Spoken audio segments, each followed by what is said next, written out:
Welcome to the Critical Media Studies Podcast. We're your hosts, Mike Rapici and Barry Falk. Hi, Michael. How are you doing today? Hey, Barry. I'm well. How are you?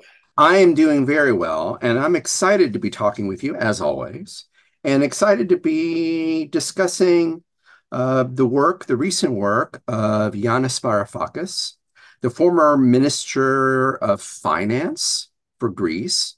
And this is worth mentioning. He was the former Minister of Finance at the time during basically the Greek financial crisis. Right. And was one of, I think it's fair to say, one of the only socialists in the room when the G10 got together, when the European finance ministers and heads of state were trying to figure out what to do with Greece defaulting in their with the bankruptcy issues in Greece. And so one more thing to say about Mr. Varoufakis. Since then, he has become something of a celebrity among the left. I think it's important to sort of mark that he's always been on the left politically. So that's not surprising. He always had a sort of alternative anti-capitalist view, even though he was the former Minister of Finance. He had a basic leftist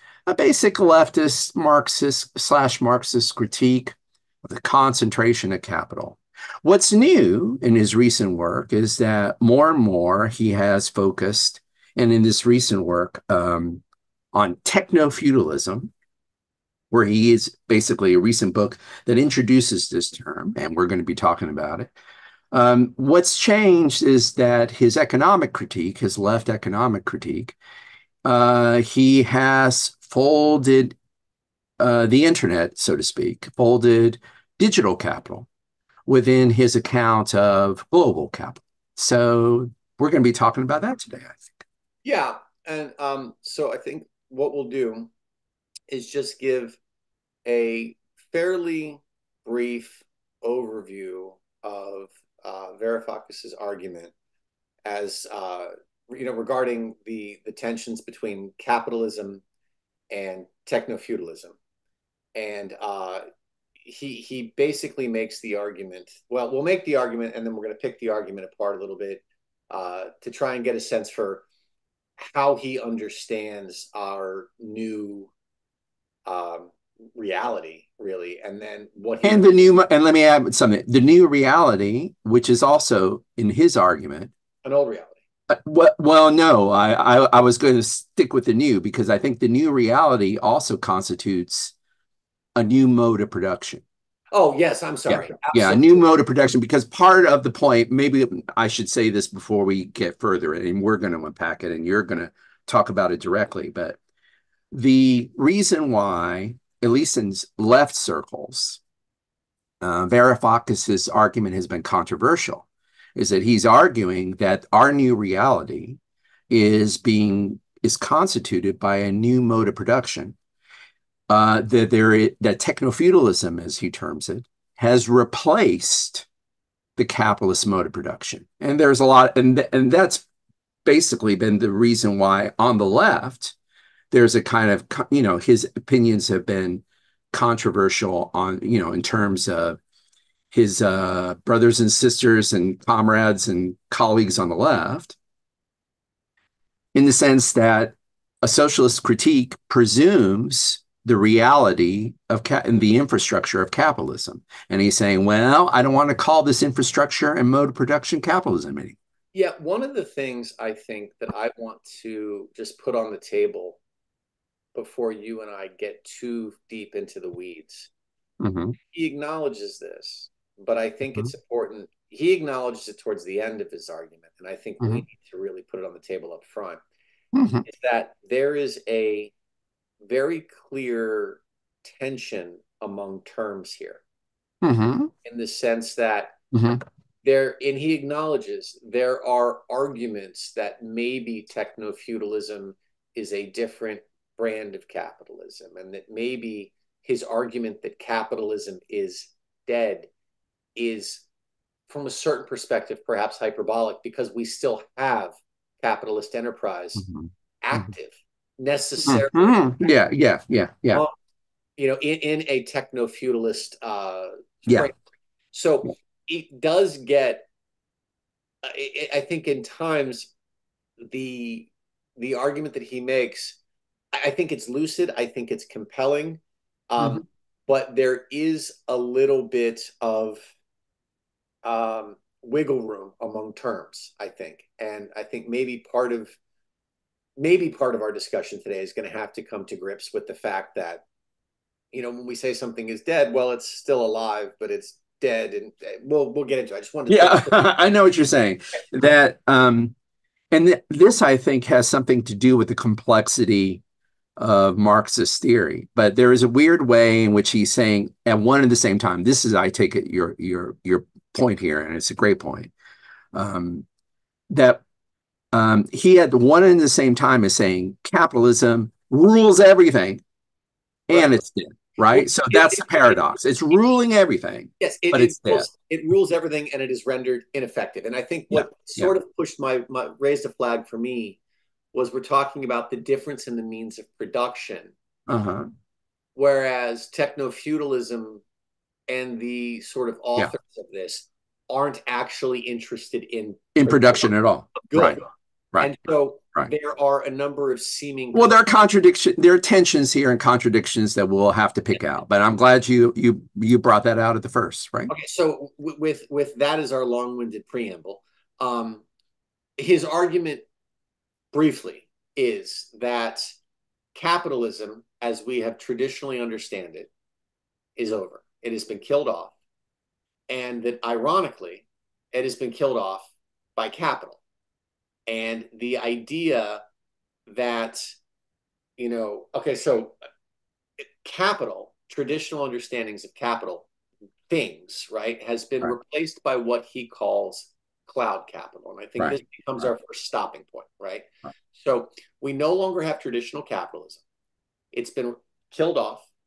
And the replacement is what he calls cloud capital, which is essentially, he calls it a produced means of behavioral modification, right? So we are still producing, but what we're producing is not a good, not a tangible thing, right? We are now in the behavioral modification business. And this is cloud capital. So he argues the center of this is that cloud capital performs 5 roles, he says. Okay. And we can go through them one by one, but I'll just get all 5 out on the table in front of us, right? So the first is that cloud capital grabs our attention. 2, it manufactures desire. 3, that it sells to us the things that satiate us, but that it does so outside of traditional markets. And this is one of his. That's really crucial point. And I think this is the interesting point, because this is where his argument about capitalism being over, despite the fact that we still see things that we recognize as capitalist enterprise, that's where they go. So that cloud capital sells us the very things that it has created for us, but it does so outside of traditional markets. 4, that he says it drives proletarian labor inside of the workplace. And then 5, and this is, I think, his big one here, right, is that it elicits massive free labor from the population. Right. Cloud capital is essentially putting us to work for nothing. So let's stop there, and maybe let's go back and handle them one at a time. Sure. We can do that if you don't mind. Let me try this though. While you're going through the reasons, I jotted, while you were going through those steps, I jotted down a couple terms, and I was just going to, if I could, unpack them. Yeah, absolutely. And you'll interrupt me as I unpack them, and especially you'll tell me, and interrupt in a healthy way. Right. Interject. That's the word, right? I need it. You're going to interject when, if anything is unclear, and also if I skipped one of your steps, right? But I'm going to try when you were going through that, when you were mapping it all out, I thought it might be helpful to add a gloss or two or another term or two to make the steps in this clear to listeners. Okay, so the first one, let's talk about old capitalism before we define cloud capitalism. So I'm just going to give a kind of tell me if this is agreeable to you. Okay, I'm going to go slow here. So, you interject. This is going to give you room to interject here. So, because I'm worried that I might leave out important steps. Okay, capitalism. I'm going to try to embrace what's the old capital and what did it all look like? Well, just to remind everyone, I mean, it's still very much with us, as you were saying before. But the old style capitalism, that begins really in, I'll say the 18th century. It's really going full bore in the 19th century, and it continues up to this present day. But in the Marxist terms that I think Varoufakis kind of respects, I think Varoufakis wants to replace the term capitalism, or suggest that that word that Marx used isn't the most helpful word to describe, isn't the most helpful in describing the current reality, as you were saying earlier. But I think Varoufakis is using Marx's old definition of capitalism, which was this. It was a mode of production that creates things. You had a labor force, right? It's a mode of production.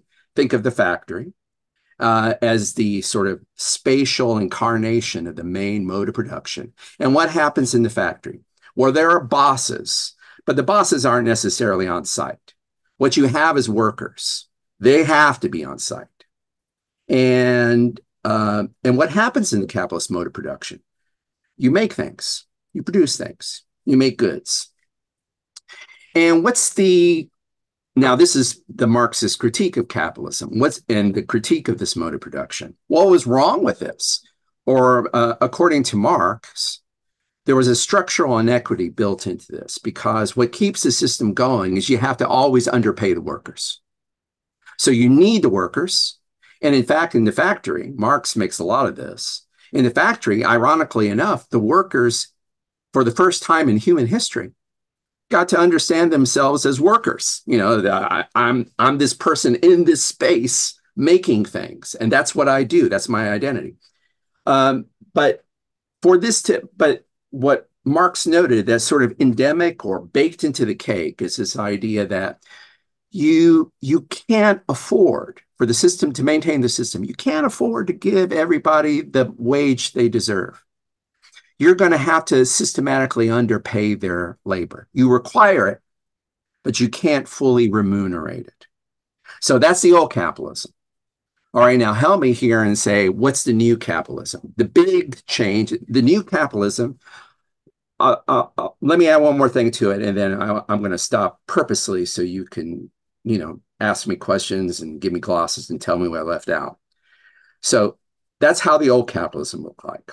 What does the new cloud capitalism look like? And what is this dominant form? What is this new form that Varoufakis says is dominant? I think, and correct me if I'm wrong, I think we can probably give our readers, our listeners, I keep on talking about our readers, but our listeners, a fair idea of Varoufakis's definition of cloud capitalism if we just say it's, one exemplar of it is Amazon.com, right? And so cloud capital, Amazon.com is not the only manifestation of cloud capitalism, but it's the big one. And it's the one that maybe will be the most lucid to our listeners. So allow me a couple sentences to sort of describe it, because it's also going to hook up to something you said a couple minutes ago, which is this new form of cloud capitalism is a mode of behavior modification. So let's think about Amazon.com. Amazon.com, perfectly represents the new form of cloud capitalism that Varoufakis is, identifying. How does Amazon.com work? Well, Amazon.com is a digital platform, and digital platforms don't work in the ways of the old factory system, the old workings of capitalism. Number one, there's the algorithm. Amazon works through an algorithm, and the Well, algorithm is there to gain our attention. And the algorithm isn't so much concerned about producing anything as in connecting and doing two things at the same time, connecting us with a product that we can consume, and also changing our behavior in this process of grabbing our attention and making us consume. So it's the algorithm that makes cloud capital, and in one at the same time, a behavior modification device. I think that's all right. I think the important distinction there's a couple things that need to be teased out of this. Okay. I think that for the purposes of this discussion, we can use Amazon as representative of Cloud really capitalism. all Yeah. forms of cloud Yeah. capitalism. Right. So it's important to note that something like Amazon does not and cannot function without still having a factory that produces things and workers who produce things. Like capitalism and the machinery of capitalism is still necessary for this to work. The difference is, Yes, indeed. But let me just ask for a clarification in terms. When you say factory, do you mean the Amazon warehouse? no, Amazon no, still needs a warehouse, or no, what do you mean by that? because it doesn't, right? Amazon, It does need a warehouse, though. so the warehouse is necessary in the sense that goods must be stored somewhere. But remember, if you pay attention, a lot of Amazon is ships from place A, ships from place B. Oh, yeah, of course. So I think what I'm saying is it's important because there's still a physical infrastructure that's required, but it's Absolutely. not central, right? Yeah, What I was agree. central to Marxist capitalism was the factories, Yes. the workers in the factories, and the Yes. products coming out of the factories. Yes. What's really central to cloud capitalism, and you hit on this, is the algorithm. And that is not a good. It is a gate to the goods. It is the function Well said. Well said. that unites the buyers and the sellers. And so that's a production mode with a new motor. That's a new motor, which you just said. That's the new motor that's powering the system. And if you think about it, just to step outside Amazon for a second to talk about the pervasiveness of this, right? You certainly see it on Amazon. You see it in all social media. You see it in all dating applications. Who gets access to whom, right? You see it in Twitter, right? What feeds do you have access to? Because the scale of information is so overwhelming that in order for anything to function, it has to be in some way filtered. And that is the role of the algorithm. So access to the algorithm and control over the algorithm is the name of the game here. So Absolutely. when we talk about cloud capital performing the roles, right? Grabbing our attention, that is algorithmically based. Absolutely. He or she who controls the algorithm controls which sellers get seen. It controls, number two, manufacturers' desires on the consumption end of this. Which things do I see, in which order, filtered how, organized how, right? It determines the entire vision of what's going on. He makes the argument that in cloud capital, it's the equivalent of you and I walking through the mall together. Right. But your mall is completely different than my mall. It's privatized. And so there was a way in which, and you mentioned a really important point. Along with the factory, in a sense, the market, the literal market or the shop, has also been replaced by a virtual space. There's no room for a retail. In a weird way, going to, and maybe not in such a weird way when you think of bodegas, right? That's a corner shop, and everybody knows everybody who's gone, there. You go to the bodega and you're a consumer of certain goods, but you also get to recognize who works at the bodega. You probably, because of bodegas in your neighborhood, you get to know everybody, right? who shops at the same place, and you can sort of say, oh, that's somebody who must live in my particular neighborhood in New York, right? That's also been replaced. So, and what it's been replaced with is something that, in a sense, it's the equivalent of inserting a chip in your head. The whole process of consumption, of buying and selection, has been internalized and placed in your brain. It's been evacuated from public spaces. Right. Okay, so in terms of the roles that cloud capital performs, attention, desire, we've talked about. This third one is really interesting because it sells to us outside of traditional markets that which satiates us and drives us back. So first thing is it's a cyclical thing, right? We manufacture desire, we create solutions to that desire, and in doing so, we manufacture more desire. And this is how it's behavior modification. That's his main example. That's the main proof of that. Right. That is the modification. But additionally, this is also the engine that drives it, and it is a self-perpetuating machine. But the interesting thing for me about it was the argument that this takes place outside of traditional markets.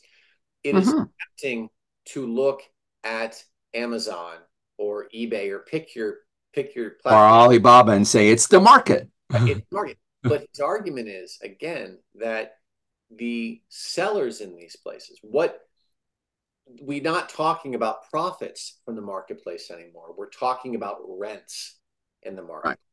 Right. And that, by the way, and go ahead and finish your claim about rent, but I want to take that to the title track. Right, which sounds delightfully contradictory here, right? Like how do you have rent in an open, seemingly democratic?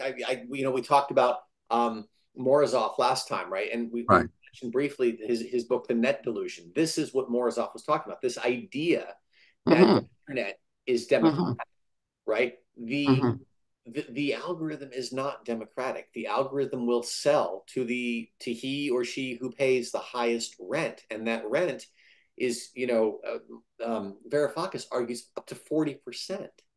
Right.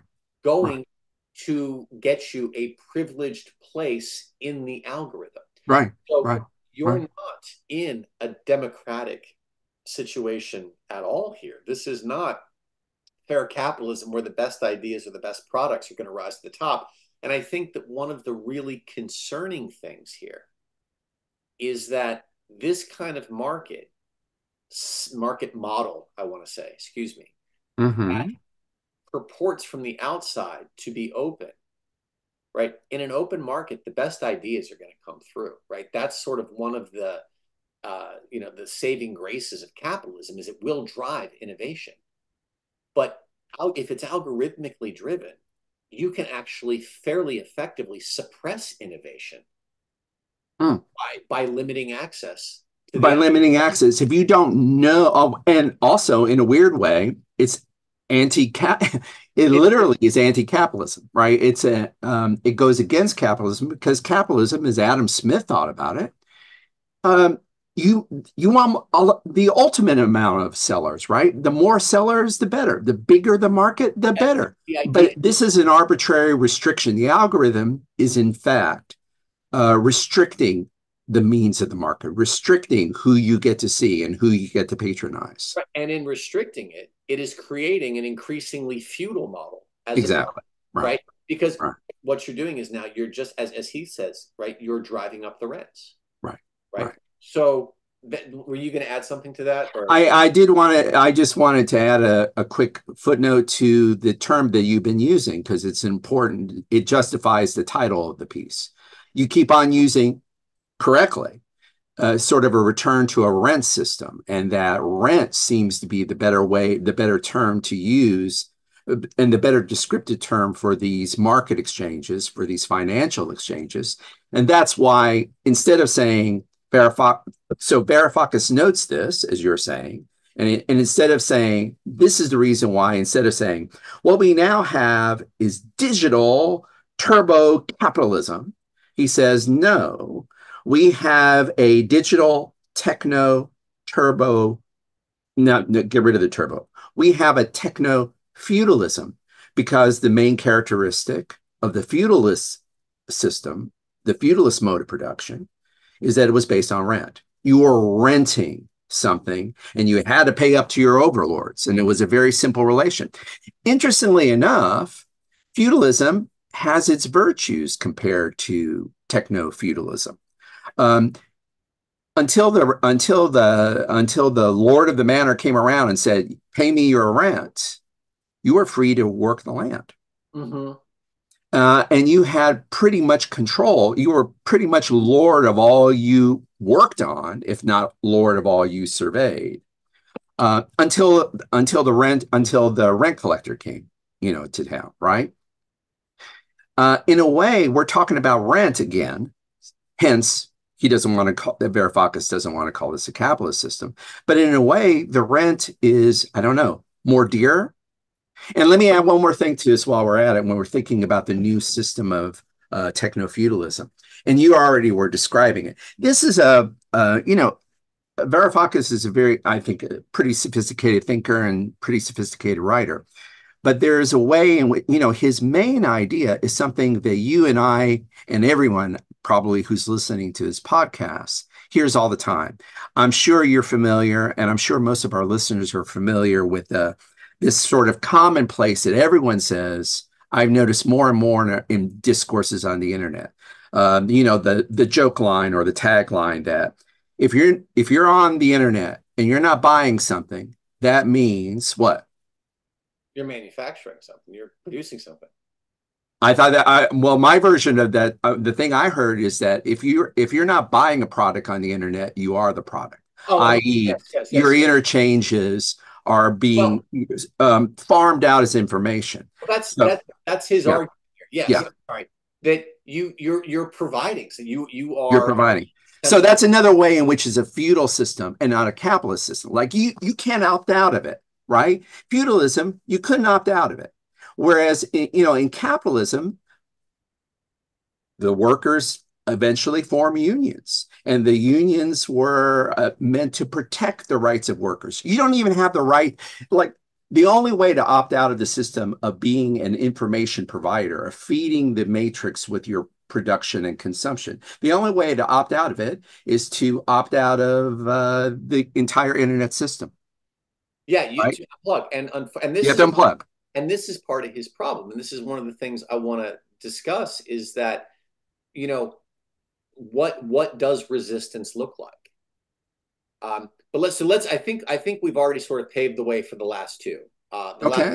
He argues that cloud capital drives proletarian labor inside the workforce, and 5 elicits massive free labor from us. And so we were just talking about that. Right. That we become, by engaging in these digital marketplaces, by utilizing, right? Mm-hmm. And what's interesting about it, though, is you can say, well, if I purchase goods through Amazon or Alibaba or eBay or wherever, that I am contributing toward the algorithm. I'm helping to drive or to clarify trends, and then big data runs its numbers, and I become one of those numbers.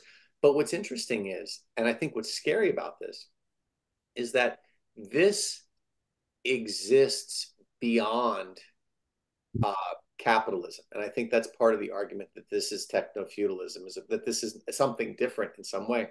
Mm-hmm. This exists beyond the consumption of goods, right? I don't have to buy a toaster to contribute to the algorithm. Indeed.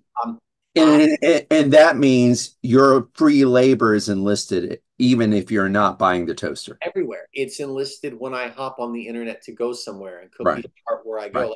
Like, our digital breadcrumbs, I think is the term for it, right? Everything comes back to this because the algorithm is so incredibly sophisticated that the things you look at become indicative of the things you will buy, which is factored into everything. So this idea that we are... I want to push back on the idea, though, that the algorithm, I mean, and tell me if I'm wrong, if you think I'm wrong on this, but I want to push it back on the idea that the algorithm is sophisticated. I mean, only in the sense that it gets wonderfully predictive. But in a way, the algorithm is blunting and limiting. I mean, you were talking about this before. In a way, it's not a device that gets smarter, appreciably smarter. It just gets smarter about the input that you feed into it. I mention this because I'm sick in my workplace of hearing this discourse about AI being smarter than human beings. And I'm thinking, algorithms aren't that smart yet. Well, no, here's the thing. I think I spoke a little carelessly. It's not look, I don't think ones and zeros have an inherent intelligence. Yeah, that's all I'm pushing back on. Yeah. What I'm saying is that the ability to connect inputs across vastly disparate. Oh, and that's incredibly wide ranging in its reach. Absolutely. So Absolutely. it's that's really what I meant is Yeah. that Yeah, I got it. where I go with my cell phone Exactly. going to somehow impact Right. the type of bread that I buy somewhere Exactly. because it is we talked about William Gibson a while ago, right? This is pattern recognition, and that is what the algorithm is incredibly good at, is connecting ones and zeros in such a way as to predict what will be desirable and then to sell that information to the people who are willing to pay the most for it to put their goods in front of us. That's what Didn't mean to break your flow. Carry on. I just wanted to do a little note there because I'm increasingly self-conscious about making the algorithm seem like a god figure, that it's beyond humanity and it's somehow sort of divine. Anyway, let's move on. We'll move on. I'm sorry. Linger for 1 second because I think that this helps clarify Varoufakis' concerns. Not so much that it's a god figure. It is the gigantic steering wheel in the sky to which we are all. Sure. So, he wants us. So let's pick this up here, right? His argument essentially is that the concern here is that we have moved away from capitalism in the sense that cloud capital doesn't produce anything. Right? Cloud capital feeds and drives this algorithm, which is then for rent, right? And that if you want to succeed in your capitalistic endeavors, this is the gate you must pass through. As you were saying, your bodega on the corner cannot produce the kind of traffic to be fit to be financially viable. Exactly. Right. So part of the problem is that it has a central location, a real limited central location, right? So the funny thing that I think the thing that he's saying, look, the cloud capital is not trying to produce anything. They're not trying to replace the markets. They've bypassed the markets entirely, right? And they're not. He says they're not even really trying to brainwash us. It's not a question of making you think a certain way. It's knowing what you think. That's a great distinction. Right? Great extra point to make. The question here is Varoufakis wants change, right? He's basically saying, look, we're contributing all of this information and we're getting nothing, right? And that we're being limited, right? That we don't have access outside of the algorithm. So the question I think I have from this is if he wants us to overthrow this, how? As we said, the most obvious form of resistance, but not how. What would that look like? Because the most obvious form of resistance is to unplug, is to go dark. And if you think about this for a second, this is an interesting thing. I remember having this conversation quite some time ago. If you were to try to remove yourself from the grid, try and unplug, truly unplug, the light that shines brightest in this situation is the light that doesn't shine at all. You become an instantly visible person by being off the grid. You create a new host of problems for yourself entirely. And this is not a fight that you can have from the outside. But I don't understand how it's really possible outside of some sort of legislative action, perhaps, to resist this. And Mm-hmm. I don't understand a way that legislative action would ever be effective given the vast amounts of money Mm-hmm. that your, what does he call them, cloudalists, right, are able to. It's a great term, the cloudalists. And cloudalists would be all the people who really are charging rent for us to use, for people to use their digital platforms. Two questions, and I don't know that there's I don't know that I have an answer to these. But one, how does one resist? Mm-hmm. Two, A and B, what happens if we fail to resist it? Like what, I don't Okay. I don't know. You got a thought on this? How does one resist? I'm jotting down your questions here. How does one resist? And then what was your second? What happens if we fail? What happens if we fail? Uh, I'm going to take a pass at this. Do you want to take a pass first, or since you asked me, I'll take a pass, and then the esteemed Dr. Rapici will take a pass, and maybe we'll close this off. We'll close this off for today, and I think return to this issue indirectly when we talk about our some of our potential next subjects, our topics of interest on Critical Media Studies podcast. Okay, how does one resist?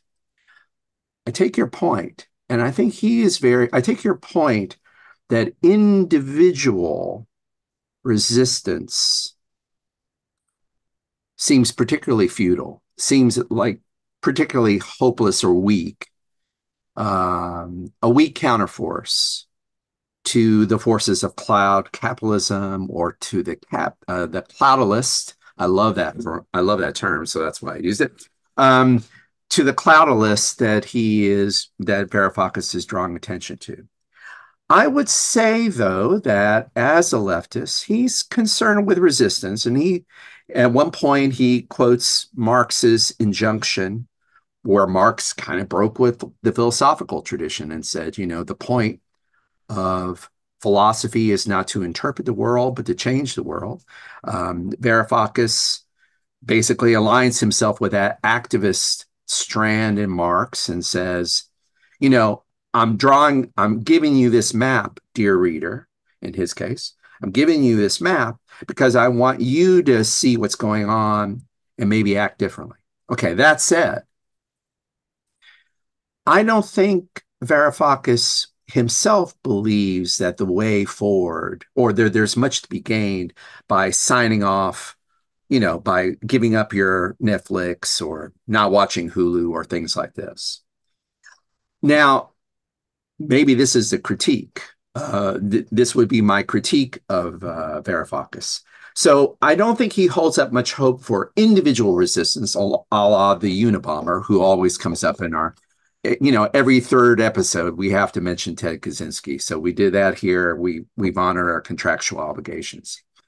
But I think he very clearly, I think you, in your hands, when you were posing the question, Michael, I think you use the exact word that he expects to happen. And this would be the problem. I mean, the golden word for him.